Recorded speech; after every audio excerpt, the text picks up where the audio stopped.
വളാഞ്ചേരിയിലെ കടയിൽ പട്ടാപ്പകൽ മോഷണം. കുറ്റിപ്പുറം റോഡിലുള്ള കടയിൽ നിന്നാണ് താഴികക്കുടം കവർന്നത്. മോഷണം നടത്തി ചാക്കിലാക്കി കൊണ്ടുപോകുന്നതിന്റെ CCTV ദൃശ്യം 3Max ലൈവിന് ലഭിച്ചു.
വ്യാഴാഴ്ച ഉച്ചയ്ക്ക് 2:30 സംഭവം. വളാഞ്ചേരി കുറ്റിപ്പുറം റോഡിലുള്ള നിഷിത മെറ്റൽ വർക്സിൽ നിന്നാണ് 15,000 രൂപ വിലമതിക്കുന്ന താഴികക്കുടം കവർന്നത്. നിർമ്മാണം കഴിഞ്ഞ് കടയുടെ പുറത്തുവച്ചിരുന്ന താഴികക്കുടമാണ് ഒരാൾ ചാക്കിൽ കെട്ടി കൊണ്ടുപോകുന്നതിന്റെ CCTV ദൃശ്യം ലഭിച്ചത്. ഉച്ചയ്ക്ക് ഊണ് കഴിക്കാൻ പോയതായിരുന്നു.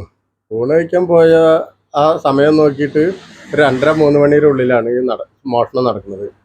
അപ്പം അത് എങ്ങനെ വെച്ചാൽ ഇവിടെ ഈ ഭാഗത്ത് നല്ല മോഷണങ്ങൾ നടക്കുന്നുണ്ട് ഇപ്പോൾ. നമ്മൾ കട അടച്ചിട്ടിട്ട് കുറച്ച് സാധനങ്ങളൊക്കെ പുറത്ത് വെച്ചിട്ടാണ് പോവല്. അപ്പം എല്ലാ കടകളിലും അങ്ങനെ തന്നെയാണ് ഉണ്ടാവല്. അപ്പം അത് എടുത്ത് ചാക്കിൽ കൊണ്ടുപോകണതൊക്കെ CCTVയിൽ പതിഞ്ഞിട്ടുണ്ട്. അപ്പോൾ അവിടെ വളാഞ്ചേരി CCTV പരിശോധിച്ചപ്പോൾ അതിലുണ്ട്. ഇപ്പോൾ സ്റ്റേഷനിൽ പോയിട്ട് പരാതി കൊടുത്തിട്ടുണ്ട്. അവരത് എന്താണെന്ന് അറിഞ്ഞിട്ടില്ല. അവർ അന്വേഷിക്കാൻ വരാമെന്ന് പറഞ്ഞിട്ടുണ്ട്. അപ്പോൾ അവരതും കൂടി കിട്ടട്ടെ എന്ന് വിചാരിച്ചിട്ട് നിൽക്കുകയാണ്. കുറ്റിപ്പുറം റോട്ടിൽ ഓട്ടോറിക്ഷയിൽ കയറിയിട്ട് നേരെ പട്ടാമ്പി റോട്ടിൽ പോയി അവിടെ നമ്മളെ ആക്രിക്കടയിൽ കൊടുക്കാൻ കൊണ്ടുപോയതാണ്. അവിടെ ചെന്നപ്പോൾ അവർ എടുത്തില്ല എന്ന് പറഞ്ഞു. അങ്ങനെ നേരെ കൊടുന്നവർ ഓട്ടോക്കാരൻ നമ്മളെ പട്ടാമ്പി റോട്ടിലെ ബസ് സ്റ്റോപ്പിൽ കൊടുന്ന് വിട്ടു. ആളെവിടേക്കാണ് പിന്നെ പോയിന്ന് അറിഞ്ഞിട്ടില്ല. ഈ താഴികക്കുടം എന്ന് പറഞ്ഞാൽ അമ്പലത്തിൻ്റെ മുകളിൽ വെക്കുന്ന താഴികക്കുടമാണ്. അതൊരു 10-15 ഉറുപ്പ്യ വില മതിക്കുന്ന ഒരു സാധനമാണ്. നമുക്ക് അത് മാത്രമല്ലല്ലോ, പുറത്തുള്ള ആൾക്കാർ ഇതേമാതിരി ഇങ്ങനെ പച്ച പകലൊക്കെ കൊണ്ടുപോകുമ്പോൾ അതിന് എന്താ ഒരു ഇതുള്ളത് എന്നാ ചോദിക്കാനുള്ളത്. പരാതി കൊടുത്തിട്ടുണ്ട്. അവരന്വേഷിക്കാന്ന് പറഞ്ഞിട്ടുണ്ട്. സാധാരണ ദിവസത്തേതുപോലെ ഉച്ചയ്ക്ക് ഊണ് കഴിക്കാൻ പോകുന്ന സമയത്താണ് കവർന്നത് എന്ന് കരുതുന്നു. കാട്ടിപ്പരുത്തി സ്വദേശി ശ്രീനിവാസന്റേതാണ് നിഷിത മെറ്റൽസ് എന്ന കട. ശ്രീനിവാസൻ വളാഞ്ചേരി പോലീസിൽ പരാതി നൽകി.